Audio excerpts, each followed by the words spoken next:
Good evening and Assalamu alaikum, and welcome to this evening's United We Stand program. My name is Asif Ha. I have the honor and the privilege to be the master of ceremony for this evening, and thank you all for being here. Salam has had the pleasure of hosting the United We Stand event many times over the years, and we are honored to do it again. So very quickly, I'm going to go through the list of names of people whom I'll be inviting to speak today. The topic, of course, is gun violence in the country, an extremely important topic that everyone is very, very concerned about, including the interfaith community. So the speakers today are Deacon Paul Fredericks for the prayer, Abdul Kareem, Executive Director of Salam, of the Salam Islamic Center, Bishop John Fish, past President of Interfaith Council of Sacramento. I think everybody in this room knows John Fish.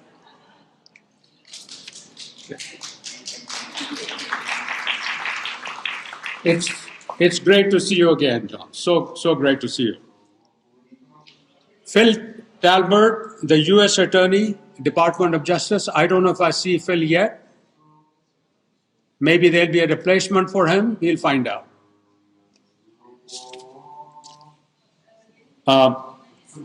That is the call to prayer that, of course, is done in the mosque, in the Islamic Center, in the other building. We will then have Crosby Brackett, Assistant Special Agent in charge at the FBI, Adam Green, Deputy Chief, Sacramento Police Department, Dexter McNamara, in place of Mark Jensen, who is the president of the Interfaith Council of El Grove, Rabbi Mona Alfi from Bina Israel, and at the end we'll have Sister Hansa Brahma Kumaris. Is she here yet? I didn't see her either. I will represent you. Okay, you will cover for her? Wonderful. You'll have to give me your name to do that later on. Okay. So again, thank you very much. And I now have the pleasure of inviting Serene Irby, President of the Interfaith Council of Sacramento.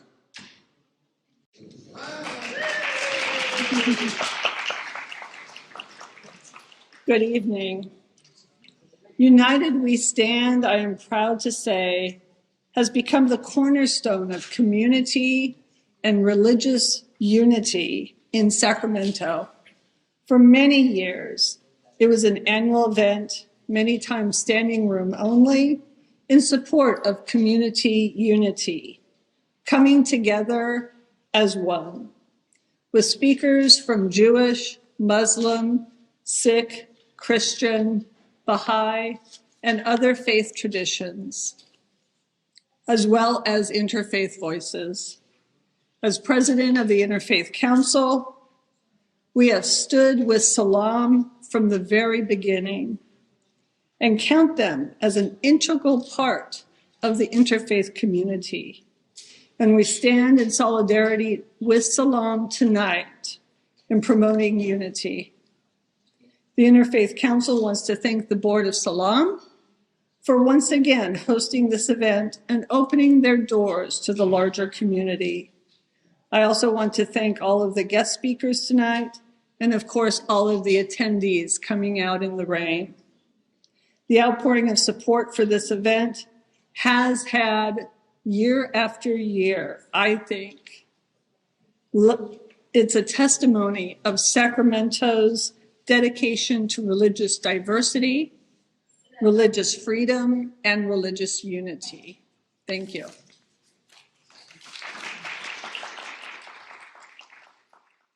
I would now like to invite Deacon Paul Fredericks for the prayer. Thank you.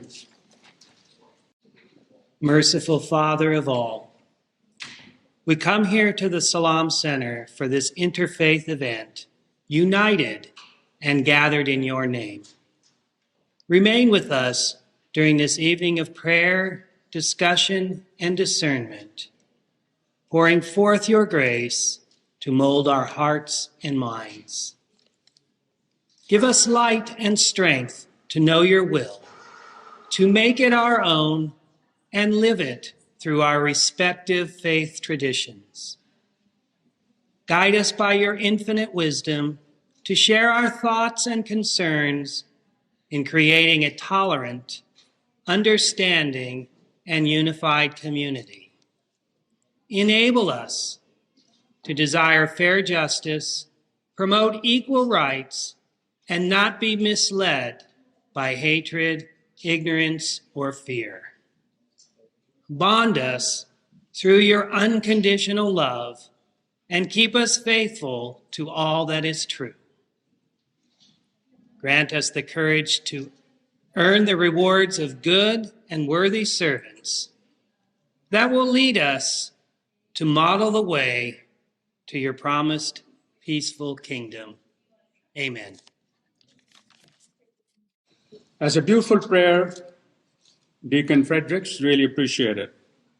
Next, I would like to invite Abdul Karim, Executive Director of the Salam Islamic Center. He is relatively new. He has been here, I think, 10 months. Is that correct? And this is his first United We Stand event. Please.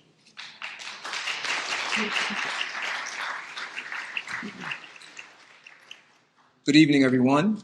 Peace and blessings be upon you. My name is Abdul Karim. I'm the Executive Director here at Salam Center. First and foremost, praise be to God for this gathering. It's a pleasure to be with all of you here today, amongst faith leaders, friends, community leaders, neighbors, really speaking out against this tragedy in our community that is gun violence. Again, as Brother Asif mentioned, I'm new to Salam. I've been here about 10 months now. But Salam is not new to the community. Salam just celebrated its 35th year anniversary this year. And in that, celebrating also its interfaith work throughout this community for the past several decades. So while I am coming into this community newly, I am coming in with a strong framework and groundwork being laid ahead of this community by brothers like Brother Asif, by brothers like Brother Akram, like Dr. Matwali Ammar, who have been spending years engaging with you, interfaith community here in Sacramento. So I'm happy to step into this role and really continue this work, this really important work, in coming together as a community to really speak out against atrocities that happen in faith communities all around the world, and particularly here in our hometown of Sacramento and around the country. It is important that whenever we see attacks, whenever we see assaults against our collective spiritual identities, that we speak out in a united voice. So I'm happy to share in this chorus of speaking out against this violence, but also in joining together to show that there is a unity here within our community, and that we fight for that unity, that we stand together in that space in order to support all of our fellow believers, all of our neighbors, all of our friends and community members, and struggling for a better life for our children and a better life for ourselves. So on behalf of the Salam community, I want to welcome you to Salam. Thank you for being here. I look forward to working with you in the years to come. Thank you so much. I would now like to invite Bishop John Fish, past president of the Interfaith Council in Sacramento. John? I'm a little older than I was 27 years ago when I got started. And I'm happy to see so many old friends. That's it.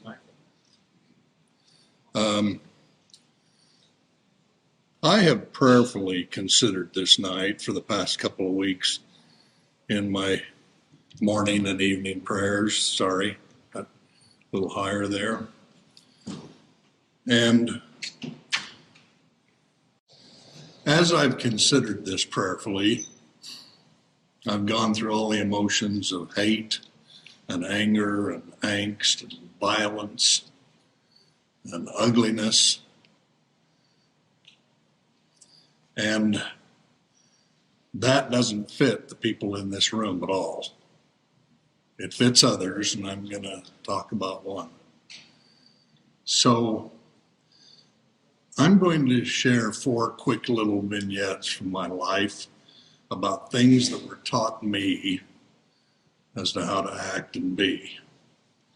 Now, the foundation for all of this is that mercy cannot rob justice. That's not possible. There has to be justice. If there wasn't justice, we'd live in just a chaotic world. So I'm all in favor of justice and law enforcement and all of the good things. But there has to be a lot of mercy extended. Else, we just sort of turn into slugs.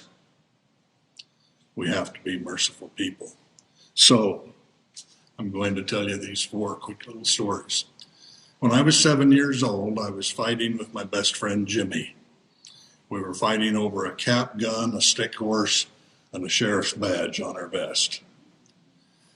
And I was up in the corral with my father working with animals, and I was telling him about it and how distressed I was with Jimmy. And he drew 3 circles in the dirt. On the one on the left, he wrote in it, God. And the one on the right, he wrote my name, and in the middle, he put Jimmy's. And then he said to me, don't forget the rest of your life. Every time you let someone get between you and God, they will be closer to God than you are. And that rang my bell. And I've practiced that ever since. Second story, fast forward to I'm 16. I'm playing on a football team that will become a championship team in the state. There's a couple of guys on that team that are morons, idiots, and dorks. They never cared about the team. They mocked the coach. Da-da-da-da-da-da-da-da. I was explaining that to my grandfather. He said to me, do you believe that we're all children of God? And I said, yes. And I was thinking, where's he going to go with this? And he said, let me tell you something I've learned. And I said, okay.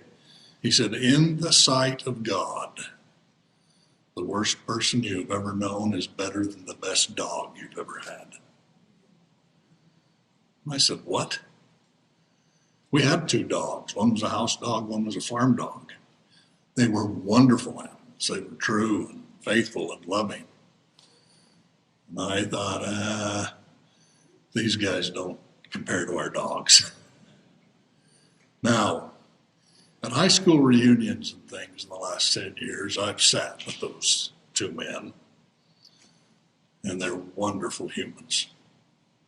Wonderful humans. They've left the world a better place. Now, I know I've had a couple of really good dogs in my lifetime, and I've known a couple of really bad people in my life. But don't forget, the worst person you ever knew in the sight of God is better than the best dog you've ever had. Third story, fast forward another 4 or 5 years. I'm in boot camp. We've been told that we're going to be trained to survive in the jungles in Southeast Asia. And we've been told that they'll train us so that if we're captured, we'll be able to stay alive. So we're motivated day and night with a lot of strong emotions. At the firing range one day, I don't know if you've been to those, but there's these long mesh lines, and down there 40 yards, a 2-foot square target. You have a table sitting here with weapons on it, and there's a guy over there and a guy over there, and it goes all the way down. So we've already been through the experience of lock and load and what you're going to do. We had an M16 and we had a .45 caliber handgun. The M16 had a clip of 30 rounds in it. The Pistol held 8 rounds, the clip in the handle. So the guy calls out, ready on the right, ready on the left, ready on the firing range. Everybody says, ready, commence firing. Well, the M16s just went brrrr, and then they were pretty empty. You sat them down, you picked up the handgun, and it's bang, bang, bang. In a minute, the targets come forward on the string. Mine had a pretty good display in it, and I had been around guns since a boy with a BB gun. The guy to my left was born and raised in East St. Louis. He had had real guns in his hands since he was 3 or 4 or 5 years old. The guy over here was from Lake Charles, Louisiana. He had never held a weapon until he got to that table that day. When the targets came forward, mine had a pretty good set in it. His had a pretty good set in it. His had 2 marks in it on the edge. So that told me instantly it had terrified him, and most of his rounds had gone in the dirt hill behind. So, we're going to firing range each day, and da-da-da-da-da. Everybody got a little better. 7 weeks boot camp ended. We go home for a week to see our families before we're assigned to technical training. All 3 of us were headed to a military installation outside of Denver, Colorado. When we got to Denver a week later, he was missing. He was there. Where is he? He'd gone home to Lake Charles, Louisiana on leave, found his girlfriend with another boy, had gotten a gun and shot and killed them both. And I was stunned by that. Stunned. Because I'd seen him 7 weeks earlier, having never even held a weapon in his hand, ever. So, that left me feeling uneasy, sick to my stomach.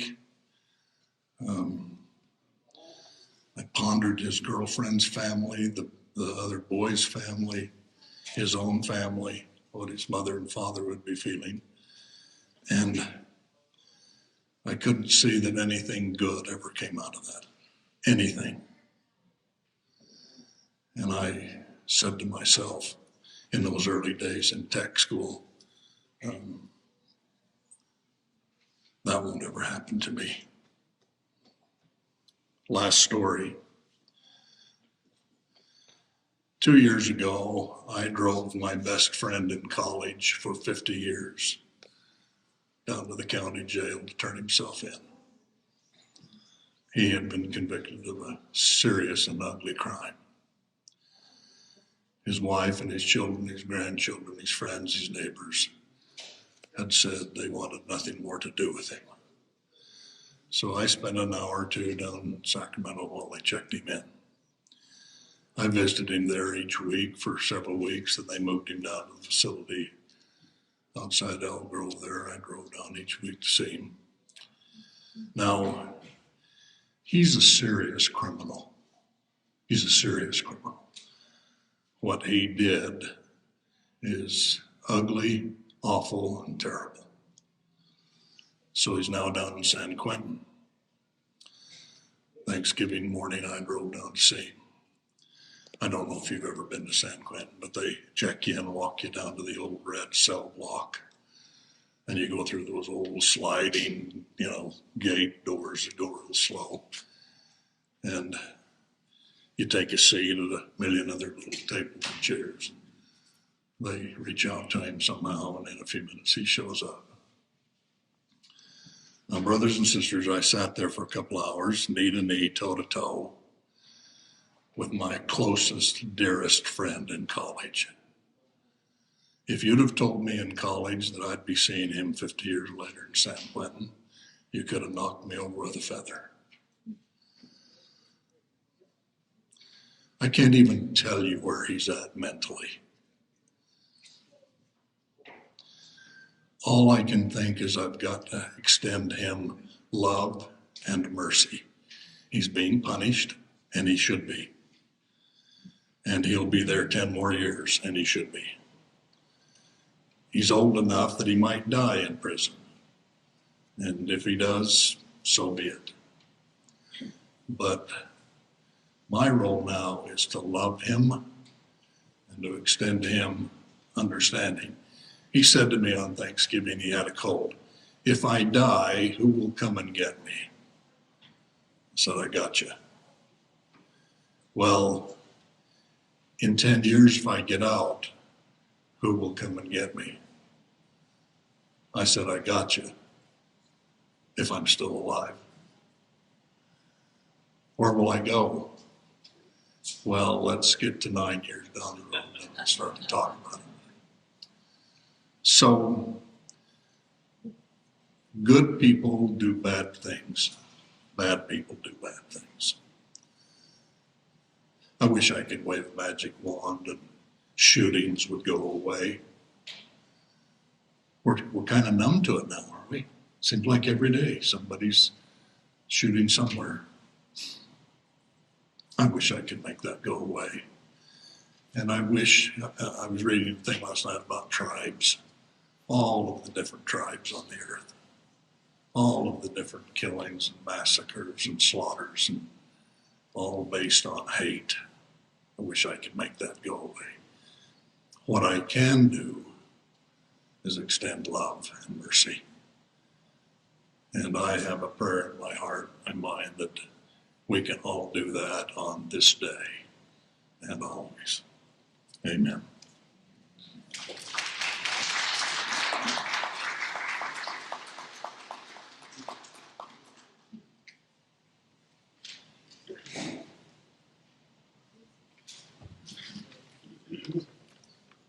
Another round of applause for John, please.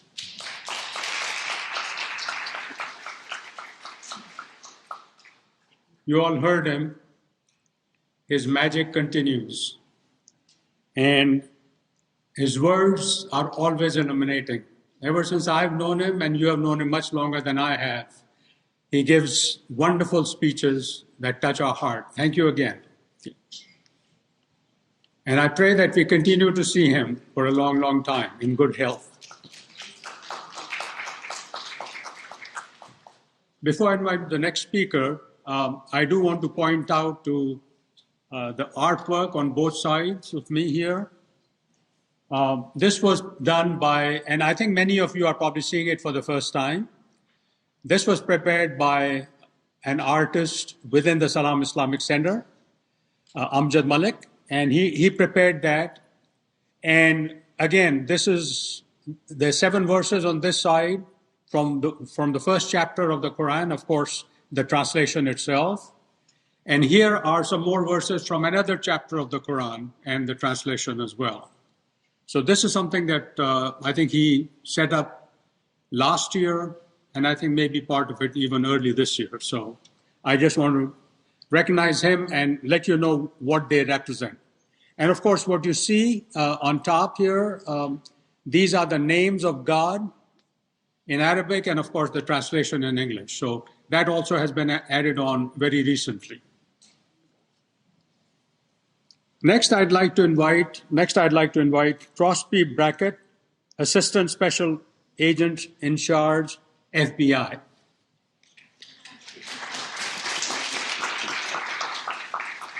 Hi, first I'd like to thank everyone who worked to put this together.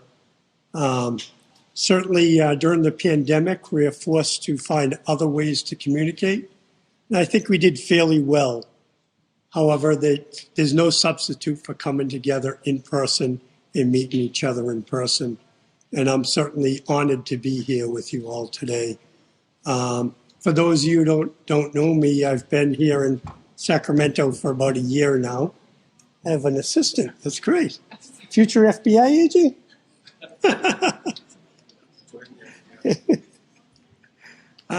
So I've been here in Sacramento for about a year now. Prior to that, I was assigned to FBI headquarters in Washington, D.C.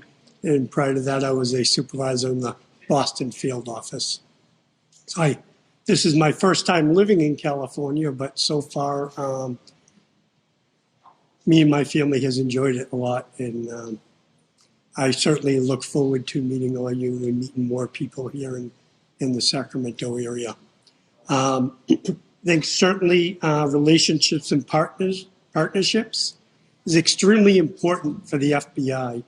I also feel it's very important for the community as a whole. The FBI, that's how we get our intelligence. That's how we know what the threats are in our community. That's how we prioritize our resources, by talking to people, finding out what affects the communities, what affects you. That's why it's important for us to reach out to diverse communities, so we know what's happening. We don't get one side of the issue. We understand what's going on in all communities in our area. Events like this, I think, give us a chance to discuss these issues and come up with solutions that are good for all of us and are positive and impacting. I think certainly, I don't think I have to tell anyone in this room, there's a lot of divisiveness in this country right now. And that's okay. We can have different opinions about things. The unfortunate thing is that a lot of times lately, things turn violent. The FBI, part of the FBI's mission is to protect the American people and the Constitution. We take the Constitution part very seriously. And we will protect anyone who wants to engage in free speech, whether we agree with what they're saying or not. However, when somebody brings violence into the picture, that's when we will not tolerate it, and we will address it, no matter what side they're on.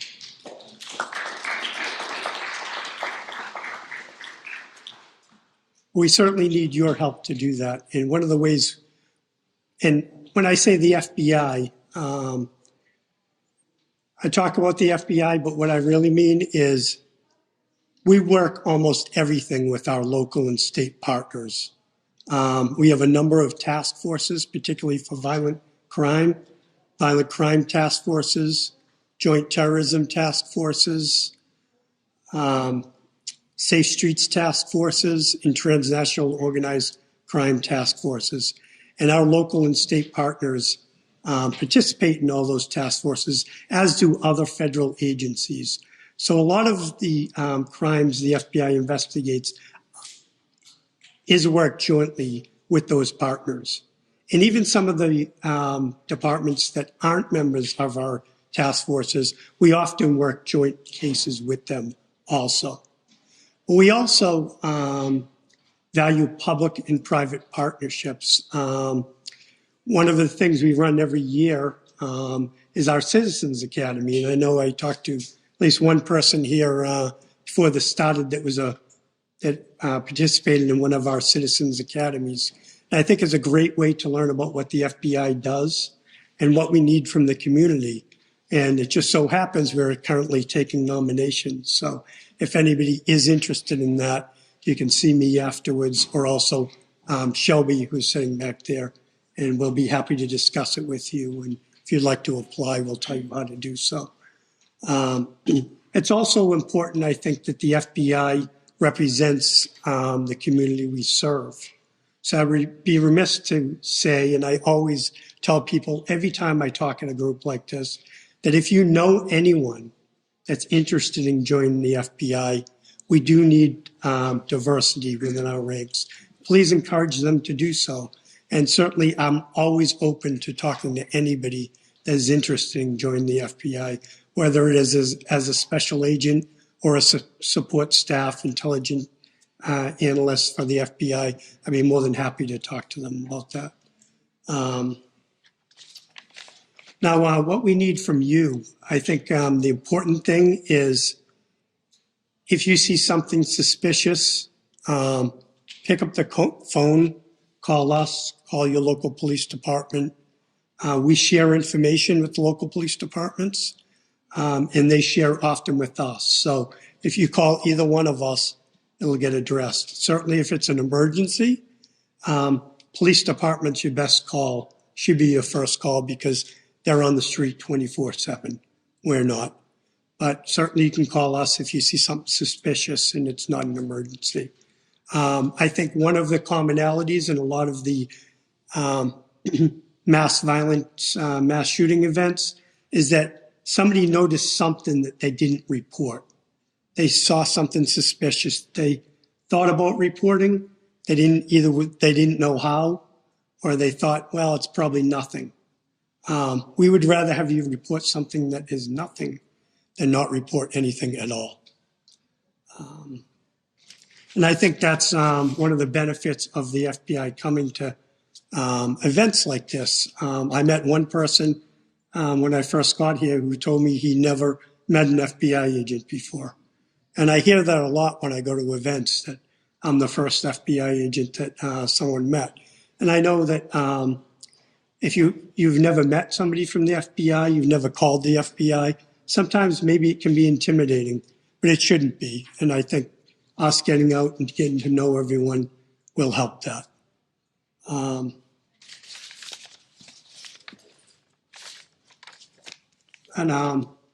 That's, I really look forward to participating in more meetings with you all.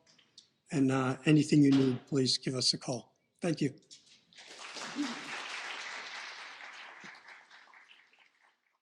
Thank you very much, Crosby. I think if I can add to that, if there are task forces that are being established by the FBI, if there are task forces being established by the FBI and you're looking for people to join them, you might want to send out some information regarding it to the Interfaith Council, and so that they can share with the rest of the community, interfaith community, and that's how you will get more support. So I think that's something that can be followed up. Another thing I forgot to mention earlier is that Channel 3 was here. I think they were here for part of the program as well. They're left now. We thank them for being here and covering the event. And I'm remiss in not recognizing the effort of Akram Cable in putting this together. Let's give him a hand.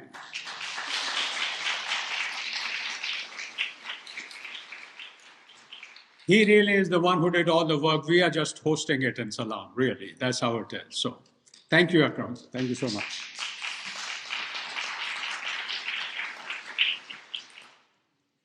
Next, I'd like to invite Adam Green, Deputy Chief, Sacramento Police Department. Thank you. Good evening. I usually don't have a microphone. I'm very loud normally, so I'm going to try not to yell or keep my voice down so I don't blow everybody's ears out. First, I'd just like to say thank you. Thank you very, very much for having us. I feel very fortunate to be a part of this group. I feel very fortunate to be here live with everybody and in a room and not trying to do this over a computer. It's just feels good to be around people again. And I think that kind of speaks to where we are with violence, is the need to be around people again. So first, I'd like to apologize. I am not Chief Kathy Lester. I'm not as pretty. I'm not as smart. I'm not as eloquent. But I'm going to do my best to make up for the fact that I'm not her tonight. She is very sorry that she couldn't be here. Being the superstar that she is often triple booked. So sometimes people get her less awesome stand-ins, and tonight I am your less awesome stand-in for the police department. So I'd like to touch first and just thank Bishop John for his sharing a little bit of his personal stories in his life. I think that those personal connections really help us kind of make connections to things we're experiencing. There was one part of his story that I didn't connect with. He talked about his dogs and having good dogs. I've never in my life had a good dog. My wife and I are like a home for bad dogs. And don't get me wrong, we love them with all our hearts, but I have never in my life had a good dog. So I had a hard time relating to that story, having nothing but terrible, terrible dogs in my life. So I was asked to talk about two things tonight, kind of how we got to where we are with violence in our community, and then also what can we do, what are we doing, those sorts of things. So I'll try and be very brief so I don't take up too much time tonight, but to speak a little bit about how we got to where we are. And I think that the experiences over the last 4 years with the pandemic played a big role in where we are today. We saw a huge change in our culture, in our community, in our world, and it had some really unanticipated consequences, I think. There were a lot of social factors that, as a result of COVID, that I think had a dramatic impact on just our humanity, our culture, how we interact, and some of the services and social factors that are out there that kind of support our communities. So one of the things we saw is we saw everything shut down. We saw schools shut down, employment shut down, and we saw interactions change. So the day-to-day interactions and the communication that we would have on a normal basis ceased for a very long period of time. And I think that had a really dramatic impact on how we interacted when we started coming back together.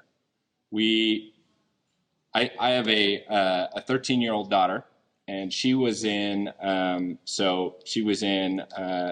7th grade during the time of the pandemic. And we could see the change kind of manifest that we're seeing in the larger community in the schools when they went back to school. We would get these notes from the schools, like reminding us as parents to talk to our kids about how to be good humans again, because we kind of went crazy for a couple of years. And I saw it in my daughter. She didn't have the normal interactions and development that an 11 and 12-year-old would have, interacting with her peers, learning all the social aspects of being a kid and how to interact. And we saw some of those same challenges play out in adults as well. Adults weren't interacting the same. And a lot of people lost their jobs, which was having a significant impact on how people, their well-being at home and in their communities. And so as a result of all those factors, we had this really unprecedented impact on how people interact. And I think it led to some violence in our community. I think that was a major contributing factor to where we are today. The other thing we saw during the pandemic is people buying a lot of firearms. So we had this huge increase in firearm purchase. And then we also saw an increase in this thing that some people had never heard of before that was kind of back there that you probably have heard of as ghost guns, but also known as personally manufactured firearms. So someone could go online and buy all the pieces to make a gun and have it sent to them in the mailbox. And after 30 minutes or 45 minutes of work, they built a firearm in their home. And some of the people buying those firearms were people who are not supposed to legally have firearms. And so that influx of firearms into our communities had a dramatic impact on violence as well. The other thing that changed during the pandemic was our justice system. There was a huge impact on our justice system as a result of COVID. We saw courts shut down. We saw jails not able to take certain people.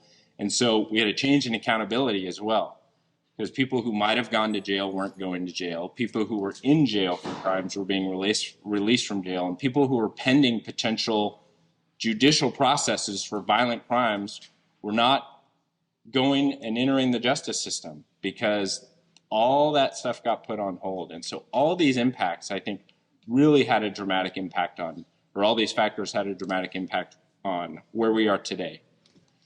So when we think about what we're doing, I represent just kind of one, our chief likes to say, and I'll use one of her quotes, we are one leg of a kind of a three-legged stool in the justice system. You have your enforcement component, your justice system, and your custodial, your prisons, your jail system. And so we are one aspect of that. And I'll talk a little bit about what we're doing. So we have in our city seen a dramatic rise in violent crime, and a rise through 2020 and 2021, particularly in gun crime. I can say something we've seen recently is we're seeing our gun crime starting to decline. We're still seeing rises in violent crimes such as rape and robbery and aggravated assault. But I think as a result of some of our efforts and some of the efforts of our partners like the FBI and the ATF and our other local partners over the last couple of years, I think we're starting to see a little decline in the shooting crimes because we're really targeting violent offenders who are committing crimes with firearms. We are very focused on getting unlawful firearms off of the streets, or firearms that could potentially be, taken in a burglary. You've probably seen around our community some of the opportunities to surrender a firearm to the police department. I think all those things are having an impact on where we are today, and that's why we're seeing some of those numbers decline. So we've kind of taken a focused approach in those efforts to take firearms off the street, to identify those most likely to commit violent or gun-related crimes in our community. And our efforts to address that particular group of people have been kind of twofold. There's the enforcement component. If someone's committing a crime or has a gun that they're not supposed to, or is, doing something that could put them in jail, we enforce the law, and it's our responsibility to take those guns away from those people and manage the enforcement component. The other part we're doing is the outreach component.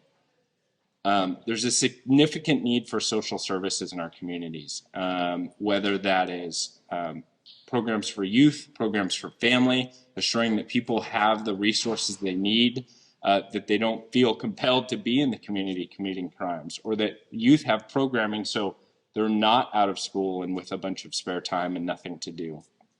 And so we've made a very deliberate effort to interact with our communities, with our community groups, with our private business organizations and private community organizations that provide resources across our entire community.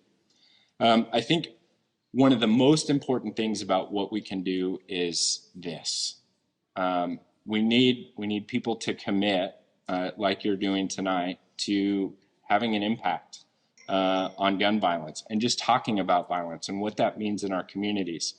I think another aspect of violence that often sometimes gets overlooked is domestic violence. And the thing about domestic violence is that it is prevalent across all of our communities. It's not unique to a neighborhood or a social group or an ethnic group. It spans our entire communities. And so when we talk about things that we can do proactively to address violence in our communities, one of those things is being the eyes and ears, like Crosby said, for those types of violence, because it is happening in your community. And it's something we can all be attentive to. And sadly, many of you are probably very well aware of the shooting we had at a church earlier this year in Sacramento County that was the result of domestic violence.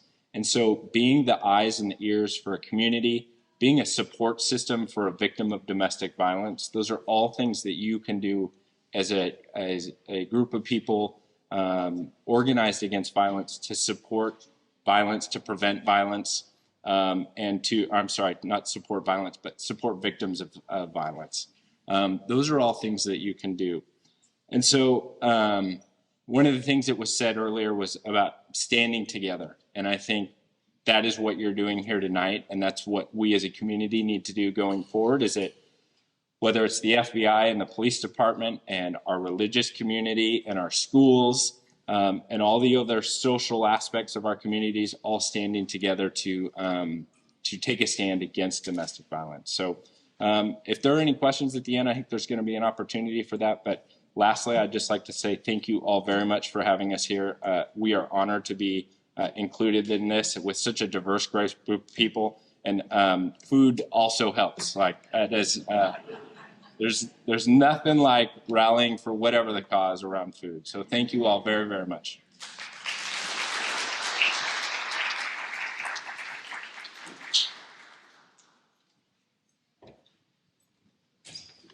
Thank you very much. A couple of things that I think he mentioned which are important is that, firstly, he said that crime is going down. I think that's wonderful news. And I hope because of the efforts that he has mentioned and ones that he expects us to get involved in, I hope all those efforts do continue to reduce crime. So that is good news, because if you listen to TV and the news, all you hear is that crime is really going up. That's the focus right now. So thank you again. We've had we had invited a couple of other speakers who couldn't make it today. So one of them, of course, was Phil Talbert from from from DOJ, the U.S. Attorney in Sacramento in the West Region, and also Melanie Dixon, President of the American River College, with whom we have a great partnership. She couldn't be here either. But next, I'd like to invite Dexter McNamara to represent the Interfaith Council of Elk Grove. Thank you.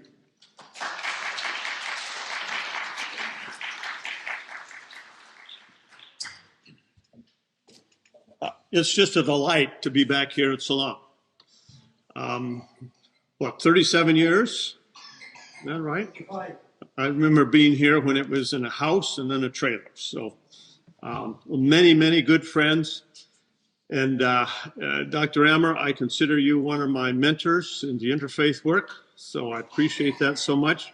Akram, it's been a delight having known you for many years. And then in the last couple of years, putting together our fledgling Interfaith Council in Elk Grove. Elk Grove is a very, very diverse community. I think one of the 7 most diverse cities in the nation. But of course, diversity doesn't mean, integration, doesn't mean getting together. But so I'm just really pleased to be here again on this very special night. Programs are really important like this and working together.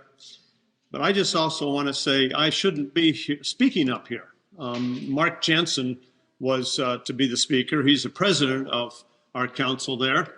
And I was we were going to ride out here together. He called me at 2:00 this afternoon and said he was at Kaiser. He had to take his wife in there because they were concerned whether she had had a brain aneurysm. Turns out it was not a brain aneurysm. They don't know what's going on. They're having to do an MRI. So, we need programs, and then it comes down to caring for each other, caring and praying for each other, building the kind of connections that allow us to know that whatever our faith backgrounds are, whatever our ethnic backgrounds are, we're human beings together. And if we can grab a hold of that, and be people together, who care together, who recognize in each other that each one of us is a unique child of God, and we affirm that, then I think we're in pretty good shape and we'll go forward. So thank you for letting me be here. Thank you.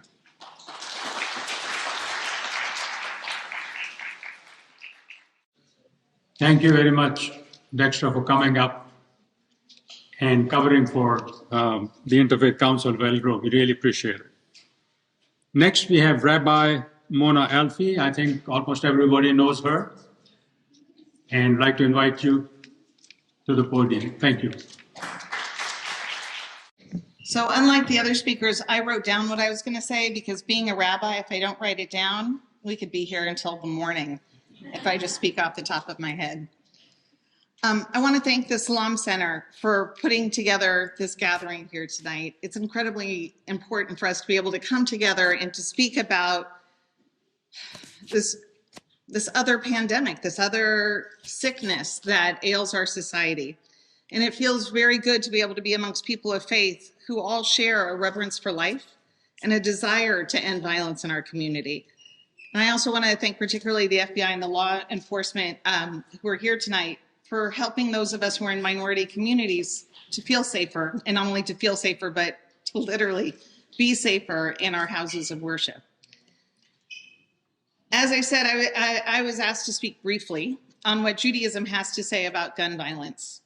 And one of the things that I've learned in all the years of interfaith work that I've done is that all of our faiths share much more in common than we do, than we are different.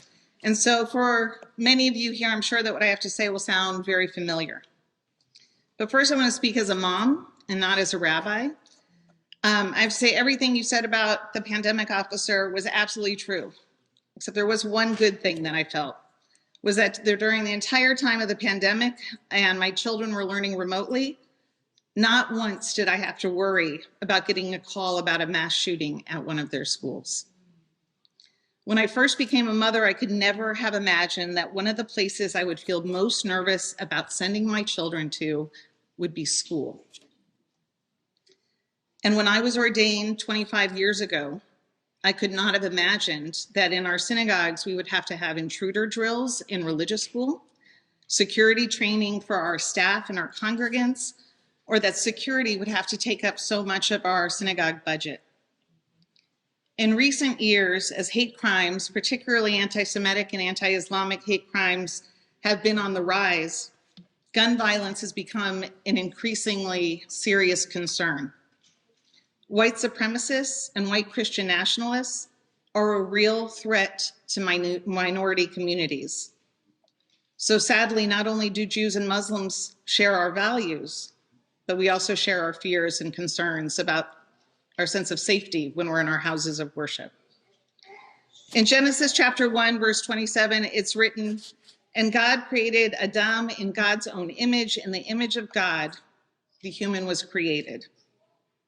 The ancient rabbis ask, why is it taught in the book of Genesis that all of humanity comes from a single person?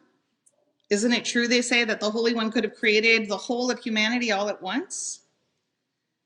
They answer their own question by saying, a single person was created first to teach us that whoever kills even a single life, it is though they have killed an entire world. And whoever saves even a single life, it is though they have saved an entire world. I believe this is something that's found in the Quran as well as in our Talmud. We believe that even if one person is killed, it's more than a single life that has been taken from us. Not only are the lives of everyone who knew and loved that person shaken to their core, but their lives are forever ruptured and broken because of that loss. And we as a community lose something that can never be replaced because we lose all of the potential and blessings that person still contained within them. A single bullet takes so much more than a single life. A single bullet can shatter an entire community. And that is why what the rabbis taught is true, because whoever takes even a single life has destroyed an entire world. Every single life. Where's John? John Fish? Oops. Did he take off? As John Fish said earlier, when quoting his grandfather, every human life, even the worst people in the world, are more important than simply a dog. And I love my dog. She rules our house. But each of us is created in the image of God. And when we destroy a person, even a person we can't stand, even a person we're afraid of, it's as though we have assaulted God. There is a reason why all of our religions prohibit murder. It is a fundamental shared principle in all civilized societies to find murder to be abhorrent. It's an attack on all that we find holy. And yet, gun violence continues to be at epidemic proportions in our country, and we as a society make it too easy for our pain, frustration, anger, fear, and hatred to be magnified by easy access to guns. And as the officer pointed out, not just access to guns, but now the ability to create our own. We as a faith community have a moral obligation to not only confront the horrifying reality of gun violence, but also to address the sources of pain, frustration, anger, and bigotry that prompt someone to reach for a gun in the first place. And as we learned from Uvalde, Texas, and from the more recent mass shooting in Colorado Springs, it's not true that what stops a bad guy with a gun is a good guy with a gun. It's just not true. The best way to stop a bad guy with a gun is not letting him get one in the first place. But that's only part of the problem. We need to deal with the mental health crisis in our country. We need to teach tolerance and understanding. We need to learn that every human life is as valuable as our own. And until our society begins to truly value every person as being more important than money, institutions, power, or anything else, we will continue to gather year after year for evenings such as this. As faith leaders, we play the role of the ancient prophets. It's our job to point out what is wrong in our world, to draw attention to what ails our communal soul, and to demand that we as a society act to change it before it is too late. The Holocaust survivor and human rights activist Elie Wiesel said that the opposite of love is not hate, It is indifference. The opposite of art is not ugliness. It is indifference. The opposite of faith is not heresy. It is indifference. And the opposite of life is not death. It is indifference. We can never allow ourselves to become indifferent to all the suffering that is around us, because losing even one person is too high of a price to pay for society's indifference. Thank you.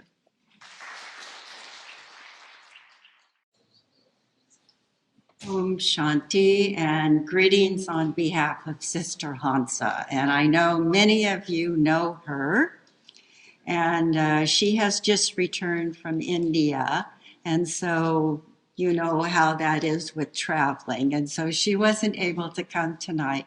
So she asked me to come and extend greetings on this most powerful and important gathering program that has been put together this evening. And we say Om Shanti. And when we say Om Shanti, that means I am a peaceful soul. So our particular tradition and study is that we make effort to practice this. Perfect.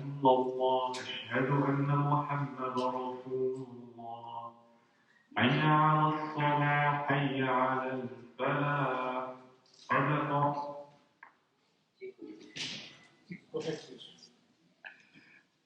Prayer. How powerful is that?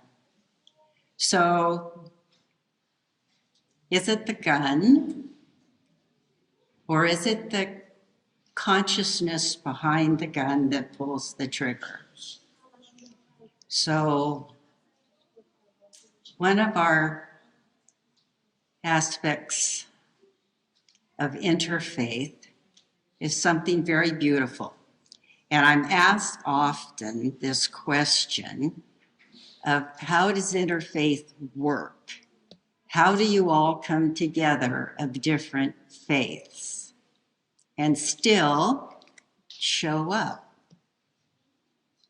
It's because we stay focused on what we have in common. And I think that's how we have lost our focus. We keep focusing on what is different. We're all fathers, we're mothers, we're aunts, we're uncles, we're sisters, we're brothers. We all want peace in our life. We all want joy in our life. We all want love. What do we have in common? This is the golden thread that binds us all. And I had gone to Interfaith, was asked to attend a Scientology gathering not too long ago. And the reverend that invited us and made the phone call, she said to me, she says, I think it's time we put our differences aside and focused on what we have in common. And so you saw some of the children around here this evening. And when we have all had the opportunity to hold a little baby in your arms, what do you feel? You feel the innocence of that child. You feel the love of that child. And I think that is what we have forgotten. Fear is learned. Hate is learned. Prejudice is learned. And that innocence is what we have forgotten. And I know everyone gathered here tonight has that, and that's why you're here, is because you remember what we have in common and how we're not different.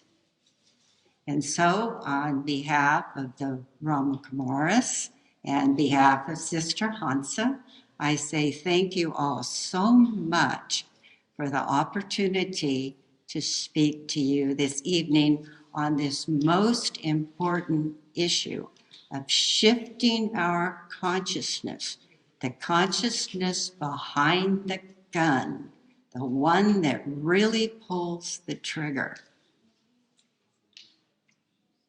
Om Shanti, and thank you for this opportunity.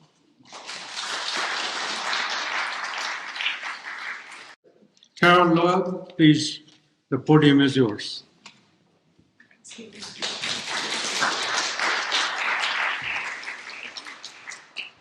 Do I need to adjust this, or can you hear me at all?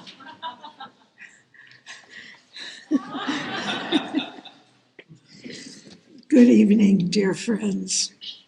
It's with great pleasure that I'm able to be part of tonight's United We Stand. My volunteer career was mainly in my own community. It was during my term as board chair of the Jewish Federation that I was able to open up an entire new world to me. Branching out, not good, figured. Thank you. Thank you. Branching out into the entire community opened so many doors for me. I made my first visit to Salam Center and found a warm, loving community of brothers and sisters. Since that time, it feels like my second spiritual home, and I've had the joy of participating in many events. I'm always greeted with love and acceptance. The natural next step for me was to join the board of the Interfaith Council of Greater Sacramento. My cup truly runneth over with opportunities to help those in need. The act of giving gives back to the giver tenfold. With that said, I want to thank the entire community of the Salam Center for offering your beautiful facility to host our United We Stand.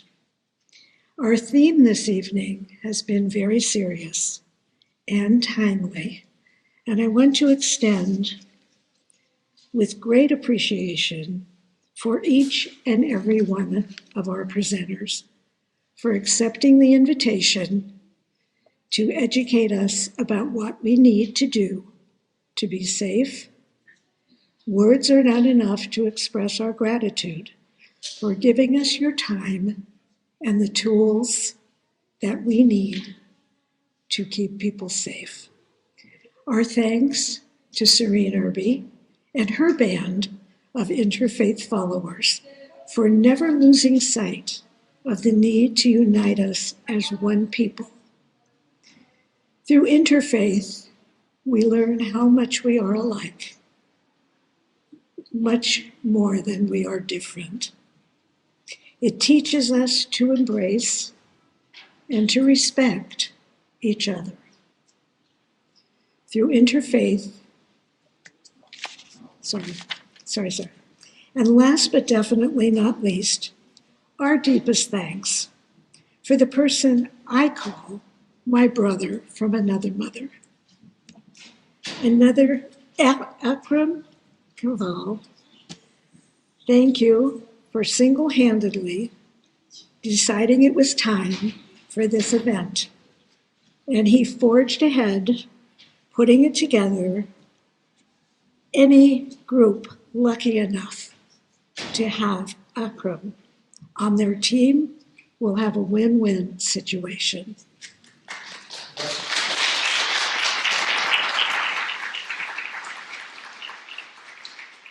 I want to thank each and every one of you for being with us this evening. I'd love it to be a weekend. Let's plan one. Anyway, we look forward to having you join us again next year. And good evening.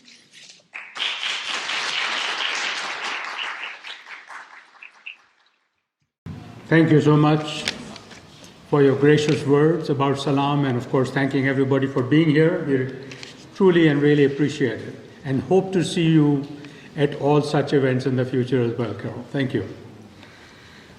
Next, what we are going to do, because we have some time left here, we have about 15 minutes or more, and I think Akram has already talked to two of the law enforcement officers here.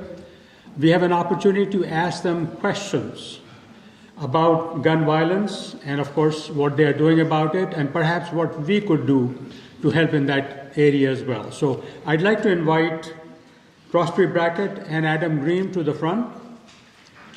And again,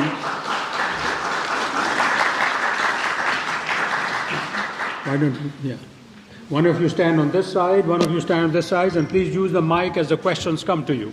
So go ahead. Thank you very much. Thank you.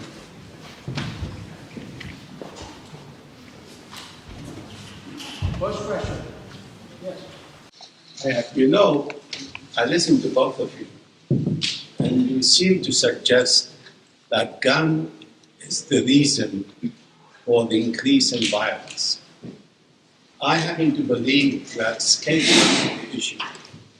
Did you hear what I said? What's the issue? I happen to believe we are escaping the issue.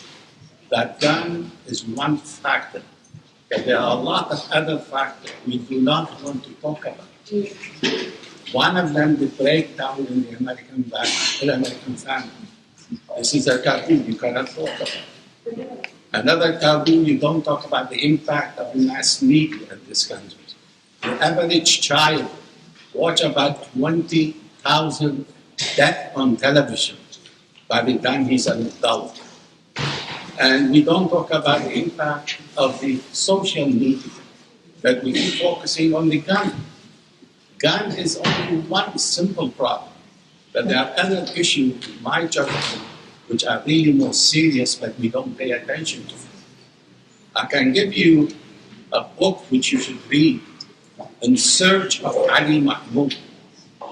An American woman cohabited an American guy in Stanford University. She went all the way to Cairo to find out his family. And she asked one question. Cairo has more population than New York, but has less crime than in New York. And you know what she said? The control of the social behavior of the individual in the family. Family play a role. Why we don't talk about it? So I think you're right. I don't think either of us mean to imply that guns are the sole cause of gun violence in our community. I think you can't ignore the presence of the impact of guns in gun violence, and that especially when you see the amount of guns in our population increasing. But I think you're absolutely right. I think there are a multitude of factors that are impacting violence and that are root causes of violence in our communities, and we cannot arrest away this problem. I think that this is to your point, there are a lot of social factors that result in violence in our communities. And unless we have a really meaningful impact on those social factors that are causing violence, then we are not going to put an end to violence in our communities. It is so much more than a law enforcement problem. And we are not a solution. We might be part of a solution, but we are certainly not the only solution to resolving gun violence. Would you like to add any more to that? Or? I would agree with Adam. I mean, you said it perfectly. It's a complex problem. The only thing I would add is certainly I think mental health has a lot to do with it also. And we certainly, I think as a community, have to increase mental health care for people that need it. Yeah. Next question, please go ahead. First of all, I'm Elaine Maroa from the Spiritual Life Center, and thank you both for being here. And it's always, and then also for the Interfaith Council, the Salam Center, for always hosting this event every time I come or every time we have the opportunity to have representatives of local law enforcement and the FBI. You always bring a wealth of information and to allow us to have the opportunity to have this exchange. It's so incredibly valuable, and I'll just honor your time and appreciate you both. I had a question for both of you, and I'm so happy to have Q&A because I was going to stay after and try to catch both of you at the same time. So, in regards to the FBI, first of all, Spiritual Life Center, and many of you know I represent the beautiful and wonderful Faith and Michael Moran, who traveled with us 25 years ago, starting next year. But I'm finding that as a representative of an interfaith ministry, that every time we have a very a very public event or I'm someplace that usually in a couple of weeks I get a anonymous letter in the mail that will either want to save my soul or save someone's soul for the heresy that we teach and beyond that is contradictory to somebody's belief system. Oftentimes we just feel like, oh, we're doing something right because somebody is hearing and it is causing distress. And it's not often, but I know that in the next year we have specifically talked about 2023 being a big outreach year because of the need to promote love and harmony. But the discussion, as the rabbi has said, the time we spend on gun control or things like that, the discussion comes up to the board. Do we want to be that public and get more of those kinds of awareness that we teach a very different doctrine, oneness and wholeness. And so my question to you, I really resonated to what you said, better to report than not. What is the best way to report? Is it through email? If I were to get that standard letter or whatnot, what do you recommend I do as the operations manager? So if you want to report something to the FBI, if you call any FBI field office, it goes to the same place. It will go to West Virginia, and we have people work 24 hours a day. They'll take your complaint, and then they put it into our Guardian system, we call it, and they will send it to whatever field office or whatever resident agency covers that area. If it's a threat to life, they will notify somebody in the field office immediately that they're sending it, and we have to respond immediately to it. You can kind of tell they're not all even there, Right. but I want to make sure I know it's the right thing to do. Yeah, and I mean, if you report it, at least it's on file. We're aware of it. And we do some things to it, right? So if it's not a threat, there's not much we can do with it. But we will at least run it through our system, see, is there any other complaints about this person? Is any other concerns about this person that's been reported to us? And that may help us, so. Very rarely is there a return address. It'll just be an anonymous letter to us.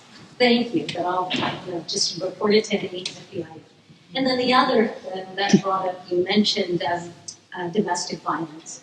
And I know that many spiritual communities are where we support it, and especially during the pandemic, we've had the opportunity to know of and to serve those in that situation.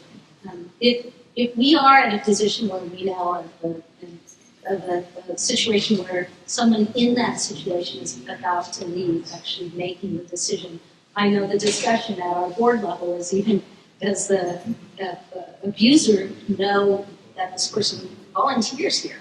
Or what happens to us when that day happens? Is there a particular guidance that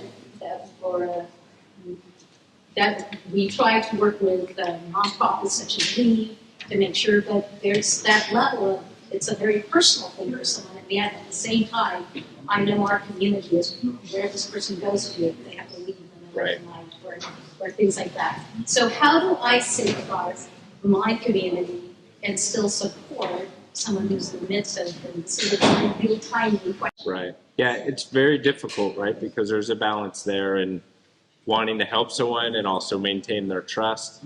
I think that the resources that are out there, like Weave is a phenomenal one. The Family Justice Center is also an incredible resource for people in our community. I think if it is at the point that someone's in danger, I think morally and ethically, there's an obligation to reach out to law enforcement because we have an obligation to protect those victims of crime, right? I think there are steps that people can take to protect themselves, restraining orders, things of that nature. Then I think if you're dealing with that situation and you have a fear of the abuser, that fear alone is something you can report to the police department. So at least we have an awareness of, hey, what you're confronted with and the potential that you're worried about some other degree of violence in your community. So if I'm in the county, where I'm officially in Sacramento County, do I do it through that line? Yep, you do it through the county sheriff. That's correct. 411 line that I've done the report for homeless and things like that. that? So, no, I'd say call the sheriff's department non-emergency number. And I don't know their non-emergency number off the top of my head. Okay. Yeah, but obviously if there's something right now, then just call 911. A lot of times people are like, I don't know if I should call 911 or if I should call the non-emergency. If you're kind of on the fence, just call 911. Because if it's not an emergency and they've got an emergency, they'll just put you on hold while they handle the emergency and come back to you. But if you're not sure, just call 911. So for me, it's the county center. Yep. Do you have a question? Yes, I did. Could you address perhaps the role that the disparity in gun laws between neighboring states has in the availability of weapons and adds to the violence being increased in gun violence? You want to speak to? Yeah, I would say, I mean, we do see trends sometimes where there is trafficking of guns sometimes between states with laws that aren't as strict to states that have stricter gun laws. But there's other ways that guns are trafficked also. So that's not exclusively the issue. Certainly, I mean, that's something that Congress would have to address for there to be one set of laws for all the different states. And certainly that hasn't been done yet. So that's what we're left with, the laws we have in place. So we just do our best to monitor what's going on and try to do something if guns are being trafficked between states. Thank you. Yes, go ahead, please.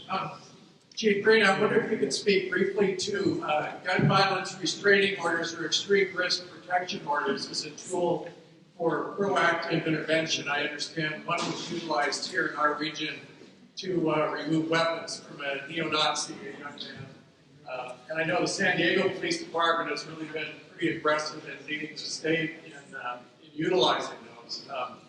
So maybe you could speak just briefly to how that works with the Sacramento Police Department and you know, the system that we might engage in if we see a threat. Yeah, Someone with a firearm. Yeah, that's actually a tool we use quite frequently. It's a fairly new tool for law enforcement, but the ability to kind of restrain, you think of a restraining order, usually it keeps two people apart. This restraining order prevents someone from having a firearm until, like, in a domestic violence situation. It gives us the power, the authority, if it's signed by a judge, to take firearms away from someone who's been accused of domestic violence, but not necessarily someone who's prohibited without that restraining order from possessing firearms. And it's a tool we use quite frequently. It's one that's getting more and more attention because it is a tool for us to take firearms away from people who could potentially use that firearm for a domestic violence type thing. Or other kinds of violence, domestic terrorism.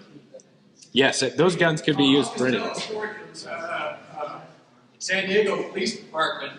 They literally, while they were training people with state DOJ and Giffords over in San Francisco at the State Department of Justice building, they literally interdicted somebody in a high-rise in San Diego that was posting on social media about shooting people on the street in San Diego.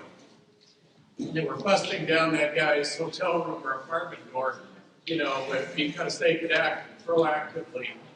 Yeah, there's a similar mechanism, like a domestic violence firearm restraining order for like a mental health situation. So I think that's probably more in lines with the tool you're talking about in situations where you believe someone's maybe not involved in a domestic violence situation, but there's concerns for their mental health and the potential for them to commit an act of violence with a firearm. There's a mechanism much like that for taking firearms from those people as well until they have been, they've kind of had a due process and proven the right and the ability to keep those firearms.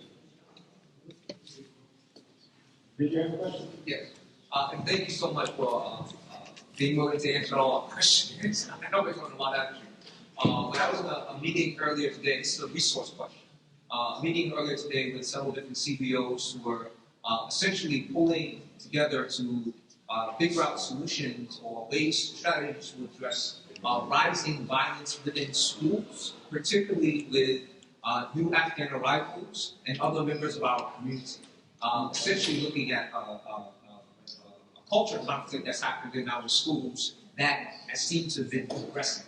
So referring back to the previous statement earlier today about consciousness behind violent acts. Are there resources, programs, initiatives that are happening now that speak to getting into the hearts and minds of our youth, the hearts and minds of people in our community before there's a violent act that happens? Of course, because once the act happens, we're reacting to the act as opposed to preventing it. Right. So if you can speak to any resources that are available, programs, initiatives. Yeah, so that's one of the areas we're really trying to focus is the diversion and the prevention. One of the things the city of Sacramento does is they provide grants to violence prevention organizations, and a lot of those are very much focused on youth. For an example, one of the things we do is when we see events that we're aware of or things that pop up on social media that are going to be, at Delta Shores Mall or at Arden Fair Mall or a particular mall, we'll call our partners and our CBOs that are involved in youth violence prevention and diversion, and they'll go out and be ambassadors to do exactly what you're talking about, prevent the violence before it occurs. A lot of the different school districts in our region also have a host of other programs, whether there's a program called Pro Youth that is really involved in a lot of the schools here. I can't, off the top of my head, I'm forgetting some of the school programs, but a lot of the school districts also engage a lot of the regional CBOs and some of the other programs on violence. And I think across the country, and I can speak during when all the kids came back to school from COVID, we saw the same, I think it was this social aspect, right? We got weird. I don't know how else to say it. We got weird. We weren't comfortable interacting with people. Kids were the same way, and we were seeing it manifest itself in the schools. And we were dealing with all sorts of problems on the school grounds. At the Sacramento Police Department, and I know it's true for the Sheriff's Department also, we work very closely with our school districts. At some of our schools, like Natoma School Districts, we have an SRO program where we have school resource officers who are on school campuses, and largely really what they are, they're kind of ambassadors. It's really, it's one of our better, and I have a lot of pride in our school resource officer programs. I think it's one of our best community engagement programs that we have, because it's an opportunity for police officers to engage with schools and kind of in their work, not in ours, which is where we want to intersect with kids when they're in their environment. And then we also have magnet programs, which are kind of where we have police officers who actually credentialed teachers who teach a magnet program or a career profession program. They teach one class a day to a group of kids, and ours is obviously focused on law enforcement. And so one of their classes during the week is a law enforcement program. It's kind of like an ROTC program that you might see. And those programs are really valuable too. We have at every campus that we have a magnet program, we have a higher graduation rate amongst our magnet children than we do with the general population on those campuses. So there are a lot of programs out there. We do things, the schools engage in stuff, and then there are a lot of CBOs out there that are really focused on youth, because that is really, we would rather get to children before they're in a world where they're committing violence and lead them away from that path. Okay, well, thank you very much for those answers.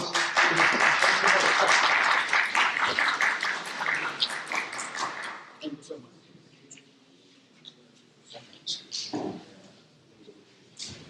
So I'd like to mention just a couple of things. I think the